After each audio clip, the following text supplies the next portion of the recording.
السلام علیکم ورحمۃ اللہ وبرکاتہ۔ محترم سامعین حضرات، چلو 14 اگست تو گزر گیا اور یہ مہینہ بھی 14 اگست کا ہے۔ تو آج کے اس ویڈیو میں آپ حضرات کے سامنے قیام پاکستان میں علماء کرام کا کردار کیا ہے تو سماعت کیجیے کہ حکیم الامت مولانا اشرف علی تھانوی رحمۃ اللہ تعالی علیہ آپ ہندوستان کے عظیم بزرگ اور دارالعلوم دیوبند کے سرپرست اعلیٰ تھے۔ آپ نے سب سے پہلے برصغیر کے مسلمانوں کے لیے علیحدہ مملکت کا تصور پیش کیا۔ آپ نے قائد اعظم اور مسلم لیگ کے سیاسی موقف کی مکمل حمایت کی اور اپنے ہزاروں متعلقین کو قیام پاکستان کی جدوجہد میں مصروف کیا۔ علامہ شبیر احمد عثمانی آپ دارالعلوم دیوبند کے شیخ الحدیث تھے۔ آپ نے قیام پاکستان کے مشن کے لیے ہندوستان کے بے شمار علماء کو ایک پلیٹ فارم پر جمع کیا۔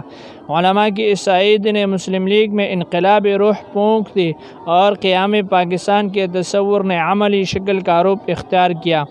علامہ ظفر احمد عثمانی رحمۃ اللہ علیہ آپ مولانا اشرف علی تھانوی رحمۃ اللہ علیہ کے بانجے اور خانقاہ تانابون کے مفتی اور مصنف تھے۔ آپ نے ہندوستان کے طول و عرض کا دورہ کر کے پاکستان کے لیے رائے عامہ کو ہموار کیا۔ 60 مشرقی بنگلہ دیش ریفرنڈم کی کامیابی کا سہرا آپ ہی کے سر سجدہ ہے۔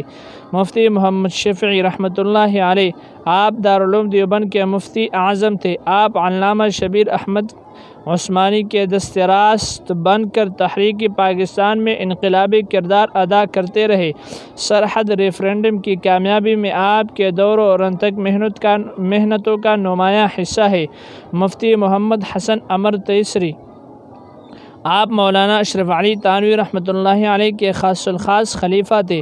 آپ نے امرتسر اور قرب جوار کے علاقوں میں مسلم لیگ کو بھاری اکثریت سے کامیاب کرانے میں اہم کردار ادا کیا۔ آپ کے تمام خلفاء اور متعلقین تحریک پاکستان کا حصہ بنے رہے۔ مولانا محمد ادریس کاندہلوی آپ دارالعلوم دیوبند کے شیخ التفسیر تھے۔ آپ نے اپنے دور و درس میں اور تصانیف کے ذریعے متحدہ قومیت کے نظریے کی سختی کے ساتھ تردید کی اور پاکستان کی حامی اور دو قومی نظریے کی علمبردار ایک بڑی جماعت کو تیار کیا۔ مولانا شمس الحق افغانی رحمۃ اللہ علیہ آپ دارالعلوم دیوبند کے شیخ التفسیر تھے۔ تقریر کے ذریعے پاکستان کے لیے ہر وقت پوری طرح کوشاں رہے۔